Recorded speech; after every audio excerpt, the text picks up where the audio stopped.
bonjour, bonsoir. Cela dépend de l'heure où tu vas suivre cette émission. Pour notre premier jour de démarrage de notre émission qui s'intitule Un mot pour ta vie, le thème que nous débutons, le premier mot que nous allons explorer aujourd'hui, c'est un nom unique, un nom puissant, un nom pas comme tous les autres. Et ces mots ou ces noms encore, le thème d'aujourd'hui, le mot que je t'apporte, c'est Dieu. Nous voulons parler de Dieu. Le Dieu que tu connais, le Dieu que tu parles, le Dieu que tu sers, le Dieu que tu entends les autres parler. Nous voulons explorer ces moments avec lui. Alors, je t'invite d'abord à prier avec moi pour que ces messages ne puissent pas passer comme un message quelconque, mais que ça puisse être un message qui viendra changer quelque chose ou une situation dans ta vie. Prie avec moi. Éternel Dieu, nous venons encore tous ensemble, moi ainsi que toutes les personnes qui sont connectées en train de suivre ou qui suivront encore cette émission, recommanderai notre pensée, notre intelligence, nos oreilles entre tes précieuses mains. Parce que si nous sommes connectés, pour que nous voulons comprendre des vérités qu'il y a au travers de ton saint nom, Seigneur. Parle-nous, Père. Enseigne-nous, Père de gloire.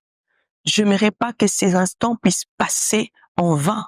Je n'aimerais pas non plus que nous puissions simplement borner à écouter ces paroles, mais que cela prenne place et que cela œuvre dans l'existence de toute personne qui va l'écouter. Nous t'appelons, toi seul le maître de l'univers qui contrôle toutes choses. Accompagne-nous. Au nom de Jésus, j'ai ainsi prié. Amen.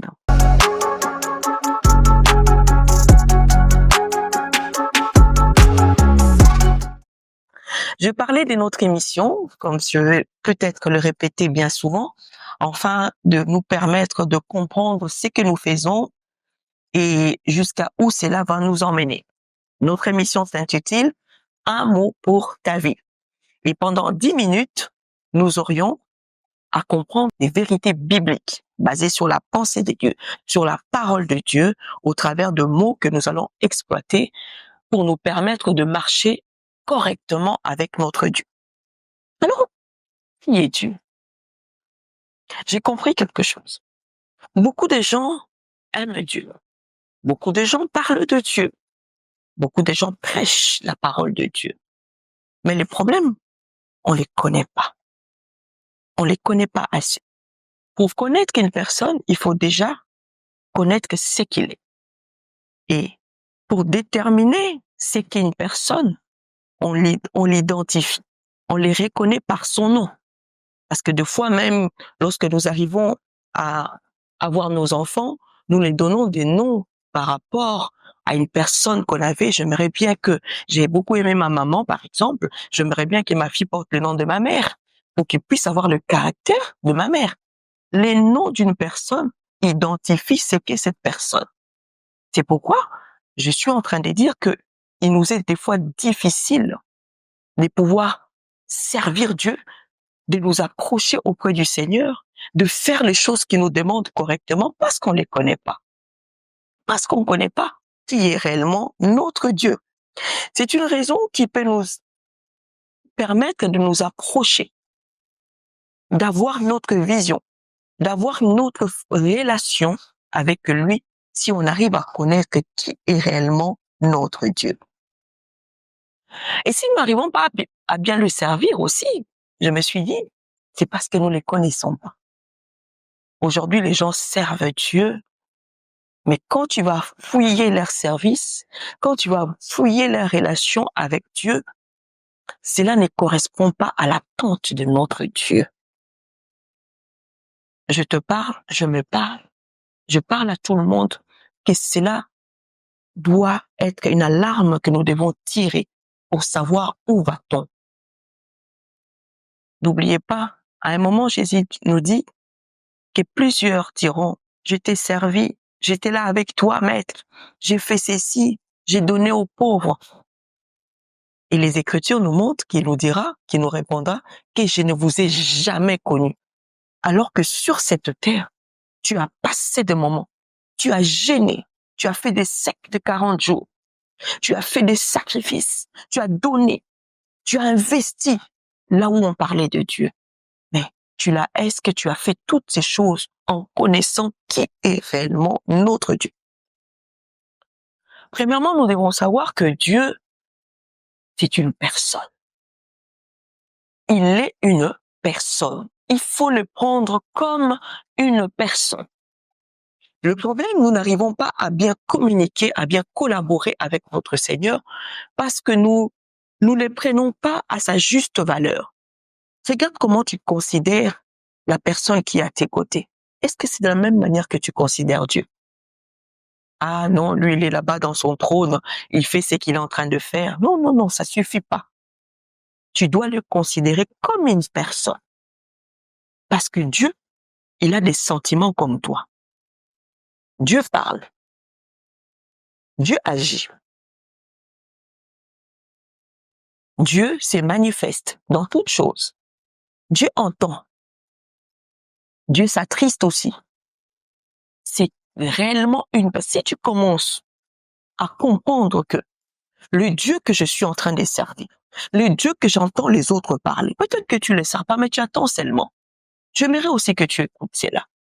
C'est une personne. Tu vas le considérer de la manière que tu considères ton prochain, de la manière que tu considères ton mari dans ta maison, de la manière que tu considères tes enfants. Mais lui, il doit avoir une considération au-delà, au-dessus de tout ce que tu peux donner aux gens sur cette terre. Parce que lui, il est exceptionnel. J'aimerais te dire que notre Dieu est exceptionnel. C'est un Dieu exceptionnel. Pourquoi j'ai dit qu'il est une personne? Nous lisons les versets 2. Genèse chapitre 1 au verset 2. La Bible déclare, la terre était informe et vide, il y avait de ténèbres à la surface de l'abîme et l'Esprit de Dieu s'est mouvé au-dessus des eaux. L'Esprit de Dieu mouvait au-dessus quoi? Des eaux. Au-dessus des eaux. Il y avait son esprit. Il y avait l'Esprit de Dieu qui était là. En étant une personne, il manifestait quoi? Son esprit. Son esprit était quoi? Présent. Au-dessus des eaux.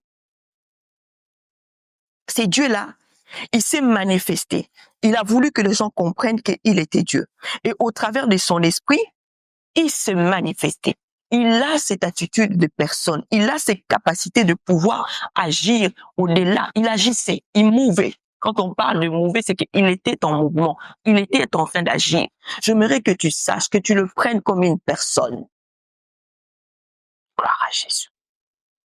Il mouvait. Et si nous descendons plus loin, dans le même chapitre, au verset 26, c'est là où je veux te décrire maintenant que c'est une personne et tu dois l'accepter et le considérer et l'aimer, vouloir être à ses côtés comme une personne. Ne juge pas Dieu comme n'importe qui. Il est une personne comme toi. De la manière que tu ne peux pas faire du mal à ton prochain, de la manière que tu ne peux pas faire du mal à ton ami, c'est de la même manière aussi que tu ne peux pas faire du mal à Dieu. Genèse chapitre 1 toujours. Nous lisons maintenant le verset 26 qui confirme la personnalité, qui confirme l'attitude de Dieu. La Bible dit, puis Dieu dit, faisons l'homme à notre image, selon notre ressemblance. Waouh! J'aime bien la parole de Dieu, que j'acclame. Il dit, faisons l'homme à son image. C'est que, quand tu regardes l'homme, tu vois directement Dieu. C'est là où je te dis qu'il est une personne. Nous avons été faits à l'image de Dieu. Il est là où il est. Il porte le corps. Il porte la personnalité de Dieu comme toi et moi. Parce que nous avons été faits à l'image de Dieu et à sa ressemblance. C'est une personne. Considère d'abord Dieu comme étant une personne. Lorsque tu arrives à les considérer, comme une personne, ton amour vis-à-vis de lui, ta considération vis-à-vis de sa personne changera. C'est parce que tu n'as pas encore mis Dieu de là où il doit être comme une personne.